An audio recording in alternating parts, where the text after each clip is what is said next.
बहुत ही आसान भाषा में बताऊंगा प्रिजम्पशंस इन स्टैट्यूटरी इंटरप्रिटेशन में क्या होता है। ये इंटरप्रिटेशन ऑफ स्टैट्यूट का एक टॉपिक है जिसको हम आईओएस भी बोलते हैं। स्टैट्यूट जो होता है उसको समझने के लिए बहुत सारी चीज़ों का हमको हेल्प लेना पड़ता है, तो उसमें एक प्रिजम्पशन भी एक कॉन्सेप्ट है। अब प्रिजम्पशन क्या होता है? प्रिजम्पशन एक हम बिलीव करते हैं कि जो है वो यही है। अभी जैसे मैं फर्स्ट टॉपिक की बात करता हूँ, तो जो लॉज जो कानून होता है वो हमेशा वैलिड होता है, ऐसा कोर्ट अज्यूम करती है। कोर्ट के साथ साथ जो भारत की जनता है वो भी ऐसा सोचती है कि कानून बोलता है वही सही होता है। राइट? हाँ, अगर कोई गलत चीज प्रूव हो जाती है तो वो बात की बात है, लेकिन अगर लिखा है तो उसको फॉलो करना है। Right? Laws are made by the government, so they are assume to be correct and legal unless proven otherwise.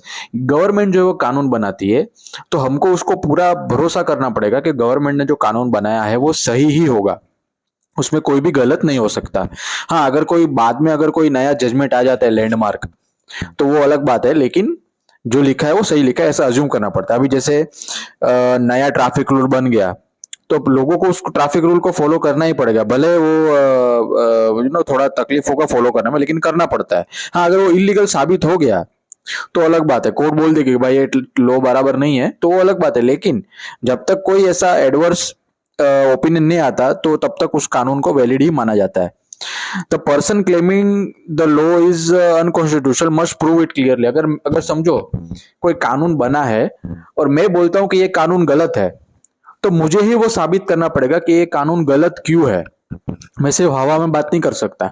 अभी जैसे आज अगर कोई नया रूल निकलता है और आप बोलते हो कि ये जो रूल है ना, ये जो नया कानून है वो गलत है, तो, तो आपको उसको साबित करना पड़ेगा, वो बर्डन ऑफ प्रूफ आपके ऊपर है। तो आप हवा में बात नहीं कर सकते। अगर आपको लगता है गलत है तो उसको प्रूव करिए। Right? If a law has two possible interpretation, the one that makes valid should be referred. अगर समझो एक कानून लिखा है जिसके दो मतलब निकलते हैं, तो अपने को ऐसा मतलब, यानी कि जो कोर्ट है वो ऐसे मतलब को इस्तेमाल करेगी जिससे मोर प्रैक्टिकल आउटपुट आए, मोर बेनिफिशियल हो। राइट? जो वैलिड हो, ऐसा आउटपुट होना चाहिए। अभी जैसे for example a law states no person shall operate a vehicle in a public park. Right? Public जो पार्क होता है, जो गार्डन होता है, वहां पे गाड़ी अलाउ नहीं करनी चाहिए। तो इसमें दो मतलब निकलते हैं। पहला कि इवन पुलिस और एम्बुलेंस की गाड़ी भी अलाउ नहीं होनी चाहिए, कानून ऐसा बोलता है। तो इसमें क्या होता है, कानून को अनरीजनेबल अनकॉन्स्टिट्यूशनल बना दिया। अब ये पुलिस और एम्बुलेंस जो वो इमरजेंसी व्हीकल है, इमरजेंसी में काम आता है, तो ऐसे मामले में गाड़ी के अंदर भी पुलिस, आई मीन पार्क के अंदर भी पुलिस की गाड़ी आनी चाहिए। पार्क में अगर कोई बेहोश होकर गिर गया तो उसको उठाने के लिए एम्बुलेंस तो आनी चाहिए ना अंदर। समझ रहे हो? तो एकदम दो इंटरप्रिटेशन जो ऐसे है।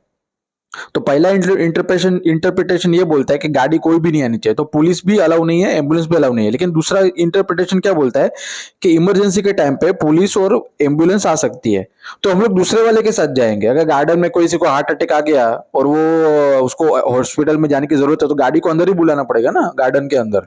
समझ रहे हो? तो ऐसा इंटरप्रिटेशन करो जिससे समाज का फायदा हो, ना कि नुकसान हो। If only part of the law is unconstitutional, the rest can still be remain valid. अभी जैसे आप आलू काटते हो तो कभी कभी आलू अंदर से काला निकलता है, तो हम क्या करते हैं, पूरा पोटैटो को फेंक नहीं देते ना, उसका काला हिस्सा काट देते हैं, जो व्हाइट वाला फ्रेश पोर्शन है उसको हम सब्जी बना डालते हैं। तो कानून में भी ऐसा है। अभी जैसे कोई बैरेक्ट है, समझो सीपीसी का बैरेक्ट है, उसमें अगर कोई सेक्शन अगर समझो गवर्नमेंट ने लिखते वक्त उसको थोड़ा गलत लिख दिया, तो उसका मतलब ये नहीं कि पूरा सीपीसी गलत है, पूरा बैरेक्ट गलत नहीं है, सिर्फ वो सेक्शन को अमेंड करने की जरूरत है, बाकी पूरा सीपीसी अच्छा ही है। तो इसमें हम पोटैटो वाला एग्जांपल से आप इसको याद रखना। राइट? तो इसमें एक केस लो है, स्टेट ऑफ बिहार वाला। The court ruled that the law should be interpreted in a way that makes them valid rather than invalid। यानी कि कानून को इस तरह से इंटरप्रिटेशन देना है ताकि वो वैलिड आउटपुट आए। अभी जैसे मैंने एम्बुलेंस वाला एग्जांपल दिया, गार्डन में एक बोर्ड मारा था कि भाई गाड़ी कोई भी अंदर नहीं आ सकती, तो इसका मतलब ये भी होगा कि पुलिस भी नहीं आ सकती और एम्बुलेंस भी नहीं आ सकती। लेकिन पुलिस और एम्बुलेंस को परमिशन देनी चाहिए हर हाल में। अगर कोई गार्डन में अगर कोई जॉगिंग करते करते बेहोश हो गया चक्कर खा के, तो उसको एम्बुलेंस की जरूरत पड़ेगी ना, तो एम्बुलेंस आनी चाहिए अंदर। तो यहाँ यानी कि इंटरप्रिटेशन ऐसा करो कि जिससे समाज का भला हो। भले कानून में से लिखा कि भाई गाड़ी नहीं आने दो अंदर, पार्क में। लेकिन अपने को ऐसा करना है कि भाई समाज को अच्छे से चलाने के लिए इंटरप्रिटेशन थोड़ा आगे पीछे करना पड़ता है। तो यही चीज थी पॉइंट नंबर 1 के बारे में, कि भाई कानून हमेशा वैलिड होता है, उसकी इज्जत करनी चाहिए, लेकिन कभी कभी उसको प्रैक्टिकल तरीके से भी देखना चाहिए। तो इसमें ये वाला पुलिस और एम्बुलेंस वाला एग्जांपल मैंने आपको दिया है, और यहाँ पे मैंने पोटैटो वाला एग्जांपल भी दिया है कि अगर थोड़ा सेक्शन खराब है तो पूरा बैरक खराब नहीं होता। समझ रहे हो? अब बात करते हैं statutes are territorial in operation. अभी जैसे भारत में अगर कोई कानून बना है तो वो भारत में ही चलेगा ना, ऐसा तो नहीं है कि वो विदेश में भी चले। हाँ, कभी कभी ऐसा हो सकता है, लेकिन अगर समझो महाराष्ट्र का कोई कानून है तो वो जो एक्ट है, जो बैरेक्ट होता है, वो महाराष्ट्र में ही लागू होता है। समझो, गुजरात में अलग, गुजरात में अलग होगा, दिल्ली में अलग होगा, अपना जम्मू कश्मीर में अलग होगा, वगैरह वगैरह। तो हर कानून का एक टेरिटोरियल जुरिडिक्शन होता है, उसी में अंदर वो ऑपरेट करता है। अगर आप महाराष्ट्र में हो तो महाराष्ट्र के कानून लागू होंगे, अगर आप गुजरात में रहते हो तो गुजरात के कानून लागू होंगे, इस तरह से। तो law applies in only in area they are made for, जहां पे जिस एरिया के लिए वो कानून बना है उसी एरिया में वो लागू होगा। India for example, Indian laws apply in India, Bharat के कानून भारत में ही अप्लाई होता है, अमेरिका और यूके में अप्लाई नहीं होता। सिमिलरली महाराष्ट्र का कोई कानून है तो महाराष्ट्र में ही अप्लाई होगा, गुजरात में नहीं, क्योंकि गुजरात में अलग कानून होगा खुद का। अभी यहाँ पे एक चीज बताता हूँ, article 245 sub section .2, the parliament can make laws with extraterritorial operation and such laws won't be invalid just because they apply outside India। तो पार्लियामेंट है वो ऐसा कानून भी बना सकती है जो टेरिटोरियल जुरिडिक्शन के बाहर भी चल सकता है। अब तक हमने क्या पढ़ा कि भाई जिस जगह पे कानून बना है उसी जगह पे वो अप्लाई होता है, बाहर के जुरिडिक्शन में नहीं जाएगा। लेकिन यहाँ पे कैसा होता है, कभी कभी पार्लियामेंट के पास ये हक भी है कि ऐसा कानून बनाए कि भाई जिधर बना है वहां पे तो अप्लाई होगा ही, लेकिन बाहर भी चले वो, तो स्टिल वो कानून वैलिड होता है, इनवैलिड नहीं होता। अब यहाँ पे मैं एग्जांपल देता हूँ, अभी आईपीसी का मैं एग्जांपल देता हूँ। सेक्शन 3 जो है वो क्या होता है, if Indian commits crime outside India they can be still be tried in India. अगर कोई भारत का नागरिक है जो फॉरेन में, यानी कि भारत के बाहर जाके क्राइम करता है, तो स्टिल उसको भारत में हम केस उसका चला सकते हैं। सेक्शन 4 है आईपीसी का, क्या बोलता है, Indian citizen committing crimes abroad. देखिए, तो यहाँ पे यही है, अगर देखिए कानून को हम इज्जत देनी चाहिए, कानून हमेशा सही होता है, लेकिन उसको प्रैक्टिकल तरीके से उसको इंटरप्रिटेशन किया जाता है ताकि उसका मैक्सिमम आउटपुट हमको मिले। जैसे मैंने आपको एम्बुलेंस वाला एग्जांपल दिया, पुलिस का गाड़ी का एग्जांपल दिया, पार्क में लिखा था कि भाई गाड़ी कोई भी अलाउ नहीं है, चाहे कुछ भी हो जाए, लेकिन इन दोनों को आना पड़ेगा कभी जरूरत पड़ी तो। अगर गार्डन में चोरी हो गई, किसी ने मर्डर कर दिया, तो सीआईडी वाले भी आते हैं ना गाड़ी वाड़ी लेके, फॉरेंसिक का डिपार्टमेंट भी आ सकते हैं गाड़ी लेके, उनके पास बड़े बड़े हथियार होते हैं, मशीन होते हैं, तो गाड़ी की लेके ही आएंगे ना, हाथ में उठा के थोड़ी आएंगे। समझ रहे हो? तो कानून ऐसा होता है कि भाई समाज के हित, क्या बोलते हैं, समाज के भले के लिए बनाया गया है, तो उसको इंटरप्रिटेशन भी हम लोग को भला करने के लिए ही करना पड़ता है, राइट। चलिए अब बात करते हैं पॉइंट नंबर 3 के बारे में, प्रिजम्पशन एज टू जुरिडिक्शन। देखिए हर कोर्ट का एक जुरिडिक्शन होता है। अभी जुरिडिक्शन क्या होता है, अभी जैसे आपका घर है, आपके घर के नजदीक में जो कोर्ट होती है ना, अगर भगवान ना करे अगर आपका कोई केस होगा ना, तो वो उसी कोर्ट में जाएगा जो आपके घर के एकदम नजदीक है, क्योंकि वो उसका जो उस कोर्ट का जो पावर है वो आपके घर के आजू बाजू है ना, जो नजदीक है उसके उसके अराउंड ही आपका केस जाएगा। समझ रहे हो? कभी कभी ऐसा भी होता है कि दूर जाता है, तो वो डिपेंड होता है कानून के ऊपर। अभी मैं यहाँ पे रहता हूँ, मेरे यहाँ पे डिस्ट्रिक्ट कोर्ट नजदीक है सबसे, लेकिन अगर मेरे को रिट पिटिशन डालना है तो मेरे को दूर जाना पड़ेगा, मेरे घर से कम 80 किलोमीटर दूर है वो। तो मैं बोलूंगा नहीं नहीं, मेरे बाजू में तो डिस्ट्रिक्ट कोर्ट है और एमएम कोर्ट है, वहां डाल दूंगा ये वाला काम कानून। तो ऐसा नहीं होता। समझ रहे हो? हर कोर्ट का एक जुडिशन होता है। अभी जैसे एग्जांपल लेता हूं, a consumer court can hear complaint about a bed service but can not handle murder cases because that is for criminal court. अभी कंज्यूमर कोर्ट है तो कंज्यूमर के केसेस ही सुनेगी ना। अगर किसी ने मर्डर कर दिया तो वहां पे कंज्यूमर में थोड़ी आप बेल डालने जाओगे। समझ रहे हो? अभी टाइप्स ऑफ जुरिडिक्शन क्या होता है, सबसे पहले बात करते हैं criminal jurisdiction. Types of jurisdiction, criminal jurisdiction क्या होता है, जो एमएम कोर्ट होती है, मेट्रोपॉलिटन मजिस्ट्रेट कोर्ट होती है, डिस्ट्रिक्ट और सेशन कोर्ट में भी क्रिमिनल कोर्ट आती है, तो ऐसे लोग क्रिमिनल केसेस को हैंडल करते हैं। सिविल जुरिडिक्शन, यहाँ पे सिविल केसेस जाते हैं, राइट।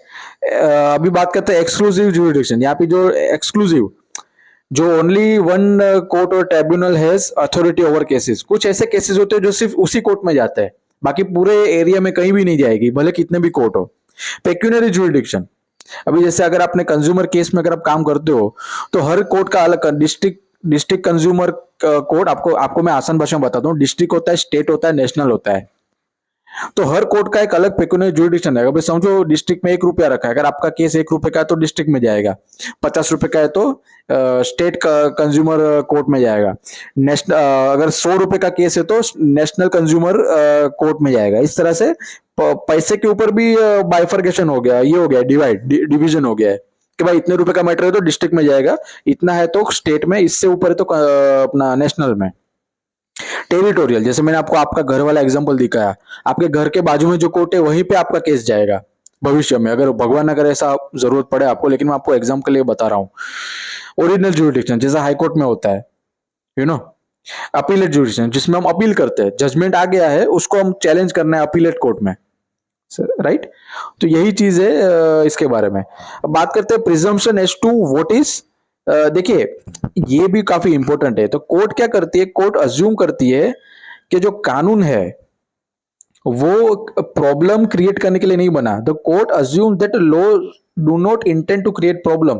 कानून किस चीज के लिए बनाया जाता है, ताकि प्रॉब्लम कम हो जाए या फिर हमेशा के लिए खत्म हो जाए। तो कोर्ट यही अज्यूम करती है कि कानून जो है वो प्रॉब्लम कम करने के लिए बनाया गया है। Court avoids interpretation that leads to unreasonable और illogical outcome if better alternative exist. अभी देखिए, जैसे मैंने ऊपर आपको एम्बुलेंस वाला और पुलिस वाला एग्जांपल दिया, गार्डन में ऊपर बोर्ड लिखा था कि भाई नो व्हीकल्स आर अलाउड, मतलब अभी पुलिस की गाड़ी भी अलाउ नहीं करनी चाहिए, बराबर है, लेकिन इमरजेंसी हो गई तो पुलिस को एंट्री देनी चाहिए। तो कोर्ट यही करती है। देखिए, हर चीज कानून में लिखना पॉसिबल नहीं है, तो फिर गवर्नमेंट लिखती ही जाएगी, बाकी काम कैसे संभालेगी। तो आपको लॉजिक से सोचना है, ऐसा सोचना है कि जिससे प्रैक्टिकल आउटपुट आए। अभी इमरजेंसी, अगर गार्डन में कोई मर गया तो वहां पे तो पुलिस आएगी ना अपनी गाड़ी लेके, एम्बुलेंस भी आएगी, डेड बॉडी को लेके जाने के पोस्टमार्टम करेगी, देखेगी क्या है, तो उसमें इन दोनों को परमिशन देना चाहिए। तो कानून जो है वो समाज के भले के लिए बना है।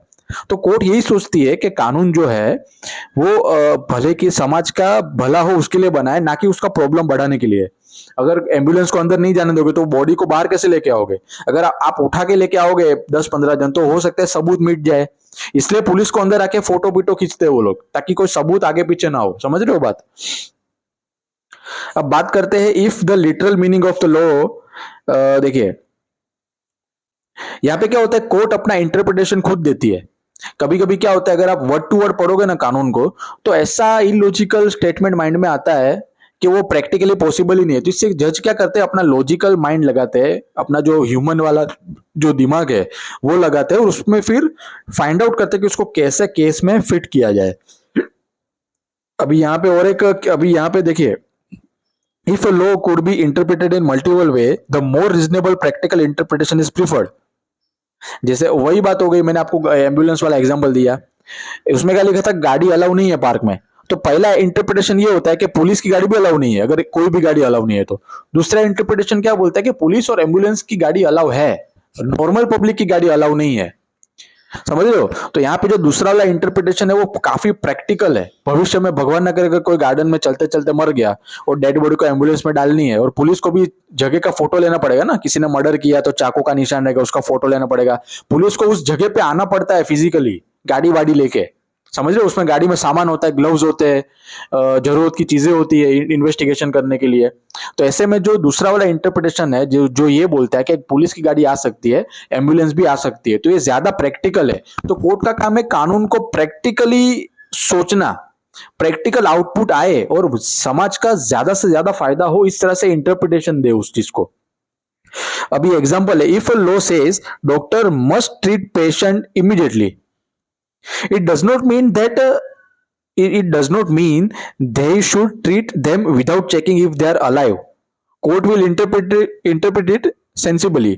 अगर आप देखिए, डॉक्टर का काम है तुरंत इलाज करना। अगर कोई आदमी तड़प रहा है हार्ट अटैक की वजह से, थोड़ा थोड़ा जिंदा है, थोड़ा थोड़ा मरा हुआ है, तो डॉक्टर तुरंत, अभी अभी चलो वो तो फिर भी जिंदा है, अगर आदमी कभी कभी बेहोश भी हो जाता है तो डॉक्टर सबसे पहले चेक करेंगे कि उसकी धड़कन चालू है कि नहीं चालू है, यानी कि वो जिंदा है कि मर गया है, फिर इलाज करेंगे। समझ रहे हो। ऐसा नहीं कि बॉडी को सीधा ठूस दिया अंदर अपना आईसीयू में। बाद में अगर वो पहले से ही मरा हुआ है और डॉक्टर ने पहले नहीं बताया तो डॉक्टर के कंधे पे आ जाएगा कि भाई तुमने मार डाला उसको। समझ रहे हो? तो इसलिए थोड़ा सेंसिबल होना चाहिए। कानून ये बोलता है कि डॉक्टर को तुरंत बॉडी को आईसीयू में डाल के इलाज चालू करना है, लेकिन लेकिन डॉक्टर पहले धड़कन सुनेगा कि भाई चालू है, बंद है, थोड़ी थोड़ी चल रही है, क्या हो रहा है। फिर वो थोड़ा प्रैक्टिकली देखिए, अल्टीमेटली लाइफ का गोल यही है कि थोड़ा प्रैक्टिकली सोचो आप। हर चीज लिखी हुई नहीं होती है, ठीक है? थोड़ा सेंसिबल, थोड़ा रीजनेबल काम आपको करना है। ये सिर्फ कानून की बात नहीं कर रहा हूं, प्रैक्टिकल लाइफ जो है हमारी पर्सनल लाइफ, उसमें भी ये बात लागू होती है। हर चीज में प्रैक्टिकलिटी इन्वॉल्व है, समझ रहे हो? कानून में भी यही चीज लागू होती है। हर चीज लिखी हुई नहीं होती है, गवर्नमेंट की ये पॉसिबल ही नहीं है हर एक एक चीज को लिखना। अगर कानून में ये लिखा है कि डॉक्टर को तुरंत इलाज करना है, अब ये सारे उसमें अगर सारी चीजें अगर गवर्नमेंट इंक्लूड करेगी कि भाई पहले धड़कन चेक करो, हाथ पांव चेक करो गर्म है कि ठंडे है, नाक में उंगली डाल के देखो हवा आ रही नहीं आ रही, तो वो तो डॉक्टर का खुद का सेंसिबल माइंड डिसाइड करेगा ना। हर चीज थोड़ी कानून में लिखी है। तो इसीलिए इंटरप्रिटेशन ऑफ स्टैट्यूट जो सब्जेक्ट है उसको लाया गया है ताकि आपको समझ में आए। अगर आप आगे जाके वकील बनते हैं तो आपको खुद को पता होना चाहिए कि भाई कानून जो है उसको कैसे समझना है। अब बात करते हैं पॉइंट नंबर 5 के बारे में, प्रिजम्पशन अगेंस्ट इंटेंडिंग इनजस्टिस। अभी देखिए, कानून जो है ना वो लोगों के लिए बना है, लोगों को हार्म करने के लिए नहीं बना, लोगों का फायदा हो उसके लिए बना है, समझ रहे हो? Court prefers interaction that aligns with logic, justice and practicality. देखिए, कानून जो है वो अपने भले भले के लिए बना है। दूसरा, कोर्ट जो है वो उसको इस तरह से समझेगी कि जिससे लोगों का फायदा हो और जो विक्टिम है, जो प्लेंटिफ है, उसको ज्यादा बेनिफिट मिले, और जो अक्यूज है, जो क्रिमिनल है, उसको सजा मिले, और सोसाइटी का भी भला हो। तो उसमें जज अपना लॉजिक, जस्टिस और प्रैक्टिकल माइंडसेट को एक्टिव रख के उस चीज को समझेगा, समझ रहे हो? अब सबसे पहले बात करते हैं जो ईश्वर वाला जो केस है, Ishwar Singh versus state of sorry, state of UP. Judge can't change the law based on their own views, but can adjust them according to avoid bad result. देखिए, जज के पास पावर होता है कि उसको कानून को इंटरप्रिटेशन दे, लेकिन उनके पास ये पावर नहीं होता कि वो कानून को हमेशा के लिए बदल डाले। वो तो गवर्नमेंट के पास है ना, समझ रहे हो? लेकिन जज का काम यहाँ पे ये है कि उसको प्रैक्टिकली कैसे यूज करना। वो अगेन वो मैंने आपको वही वो मैंने एग्जाम्पल बहुत सोच समझ के रखा है, एम्बुलेंस वाला और पुलिस वाला। अगर गार्डन में लिखा है कोई भी व्हीकल नहीं आ सकता, तो पहला इंटरप्रिटेशन ये निकलता है कि भाई पुलिस भी नहीं आ सकती। लेकिन दूसरा इंटरप्रिटेशन ये होता है कि इमरजेंसी में पुलिस और एम्बुलेंस को आना अलाउ है, भले वो लिखा नहीं है, लेकिन हमको सेंसिबली समझना पड़ेगा। तो दूसरा इंटरप्रिटेशन जो ज्यादा लॉजिकल है, जस्टिस वाला है और प्रैक्टिकल है, समझ रहे हो? अगर किसी की डेड बॉडी गार्डन के अंदर पड़ी है तो थोड़ी आम जनता थोड़ी उसको लेके जाएगी वो पोस्टमार्टम के लिए, डॉक्टर को ही आना पड़ेगा ना। उसके लिए एम्बुलेंस लगती है, डेड बॉडी को सुला के लेके जाते हैं बड़ी वाली गाड़ी में, तो उसके लिए गाड़ी को लेके आते हैं गार्डन के अंदर। तो दूसरा जो इंटरप्रिटेशन है वो ज्यादा प्रैक्टिकल है। समझ रहे हो? हर चीज लिखी हुई नहीं होती कि गाय गाय डॉक्टर आ सकता है, ये आ सकते हैं, अपने को लॉजिक से समझना है। इसीलिए इंटरप्रिटेशन ऑफ स्टैट्यूट जो सब्जेक्ट है वो रखा गया है आपके सिलेबस में। अब बात करते हैं प्रिजम्पशन ऑफ, देखिए ये भी काफी जरूरी है। जिस दिन से कानून बना उस दिन से फ्यूचर में वो अप्लाई होगा।